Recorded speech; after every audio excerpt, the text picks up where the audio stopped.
Welcome back to our video. We watched what happened during the Nazi-Soviet Pact.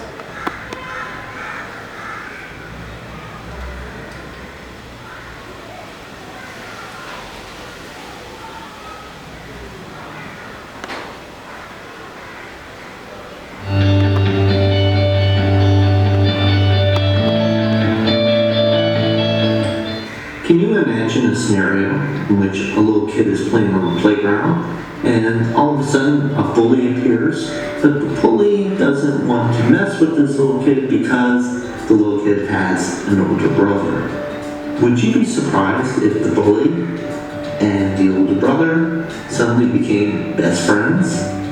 Hi everyone, this is Mr. Trio, and today we're taking a look at why had international peace collapsed by 1939, an episode which I am calling Unlikely Friends. We're going to tackle the last two focus points in this chapter: how important was the Nazi-Soviet Pact, and also why did Britain and France declare war on Germany in September 1939. When we last spoke, we talked about the invasion of Czechoslovakia and how this act in many ways really showed Hitler's cards, what he was thinking, what he was intending to do.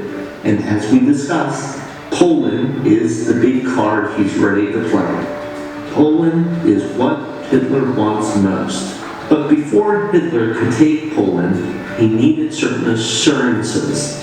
Let's take a look at a bubble map to better understand this. Following the First World War, Germany was divided into two parts, and it was divided by Poland.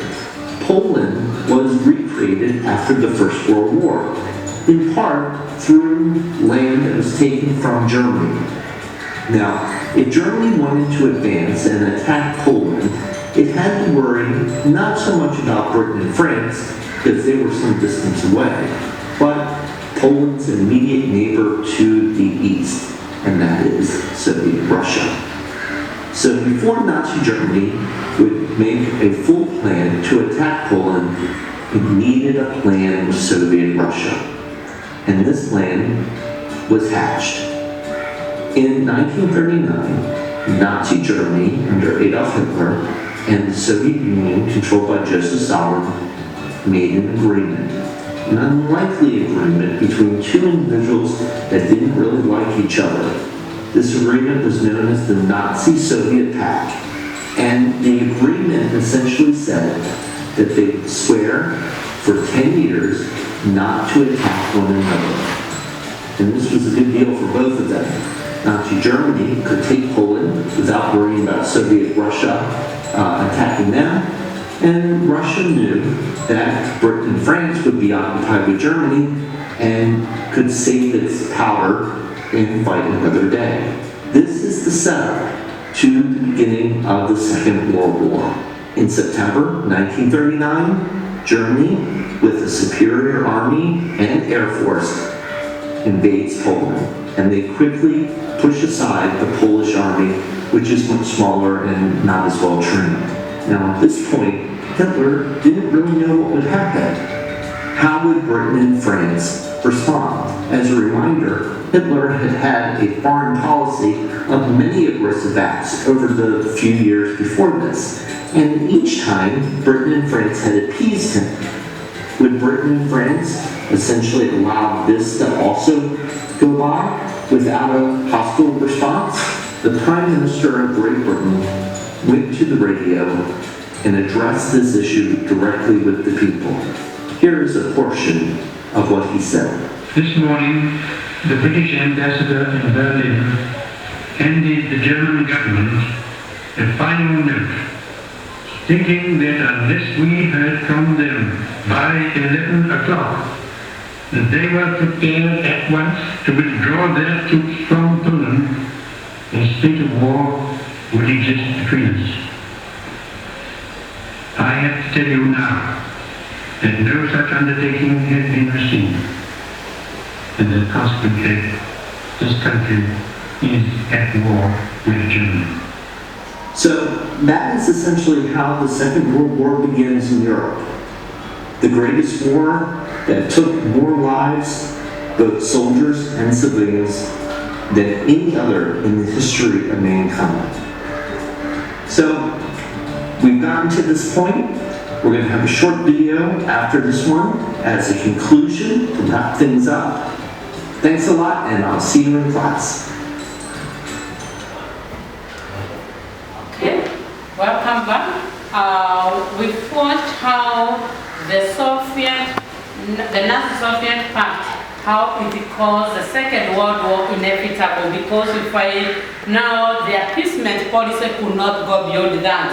And here I have a question whereby I have asked you to write down 2 reasons why Poland will become Germany's next target. Remember, you've already seen the red card where it's shown that after Czechoslovakia, Germany now was going to Poland. I have different answers, and you can also go and do your research and come up with more answers. One, Poland had been recreated by the Treaty of Versailles. And remember, the aims of Germany was to do away with the Treaty of Versailles. Number 2, Poland included territory that had been part of Germany before the 1919, including the West Prussia, which belonged to Germany. And therefore, they would like to regain that territory that they lost after the First World War. And number 3, the Polish corridor separated East Prussia from most of the Germany. And remember, the West Prussia had so many Germans, and therefore Germany would do anything to recover that territory. And finally, Danzig in the Polish corridor was populated by mainly the Germans. So these are some of the reasons as to why Germany would like to go and reclaim Poland as part of its territory. And therefore, we've seen that after he declared that territory, or they invaded the territory, Britain gave an ultimatum. And that ultimatum was to be adhered to within some hours that were given. And by 11 a.m. in 1939, we are told that the Britain did not have other option other than to declare war on Germany, or declare that we are now on war between us and Germany. And remember, because of the British and French agreement on Poland, they both come together in order to fight Germany.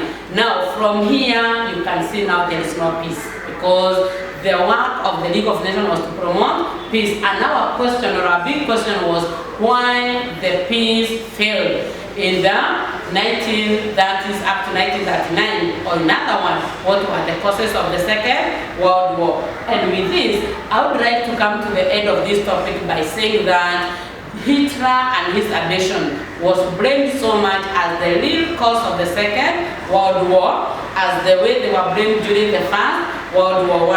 And in our next topic, we are going to see further how now what prevailed during the Second World War and what were the outcomes of the Second World War in the world, which happened in Europe. Let's meet in our Go classroom, where I'll be giving you notes as well as more questions. I want to thank 13 boys and girls who participated in our weekend class. They have done very well. I want to urge all of you to go to our Go classroom and attend those classes, because they are really good and they're helping us to boost our grade. Otherwise, have a good day.